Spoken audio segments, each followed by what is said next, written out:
Hello, വരൂ കൊല്ലത്ത് ഫിഷിയിലെ എൻ്റെ അക്കോമഡേഷൻ കാണാം.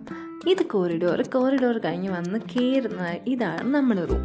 സിംഗിൾ റൂമായിരുന്നു, പക്ഷെ നമുക്ക് എല്ലാ ഫെസിലിറ്റീസും ഉണ്ടായിരുന്നു. AC, fan, dressing table, wardrobe, bed, അങ്ങനെ അറ്റാച്ച്ഡ് ബാത്റൂം, അങ്ങനെ എല്ലാ ഫെസിലിറ്റീസും നമുക്ക് അവർ അവൈലബിൾ ആക്കി തന്നിട്ടുണ്ടായിരുന്നു.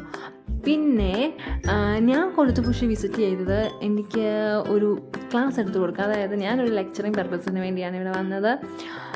പക്ഷേ അക്കോമഡേഷനൊക്കെ അടിപൊളി ആയിരുന്നു. സോ ക്ലൈമറ്റ് ഒരു ഇച്ചിരി പ്രശ്നമായിരുന്നു, കാരണം മൺസൂൺ സീസൺ ആയതിനാൽ. സോ ബാക്കിയെല്ലാം എന്തുകൊണ്ടും നല്ലതായിരുന്നു. സോ ഇപ്പം നമ്മൾ സിംഗിൾ റൂം ആയതുകൊണ്ടാണ് നമുക്ക് കിച്ചൺ അവൈലബിൾ അല്ലാത്തത്. ഡബിൾ റൂം ആയിരുന്നെങ്കിൽ നമുക്ക് ഒരു സിറ്റിംഗ് റൂമും കിച്ചണും അവൈലബിൾ ആയിരുന്നു. സോ ഇതൊക്കെയാണ് നമ്മുടെ റൂമിൻ്റെ വിശേഷം. സോ അടുത്ത കാര്യമായിട്ട് അടുത്ത വ്ലോഗിൽ കാണാം. അതുവരെ ബൈ.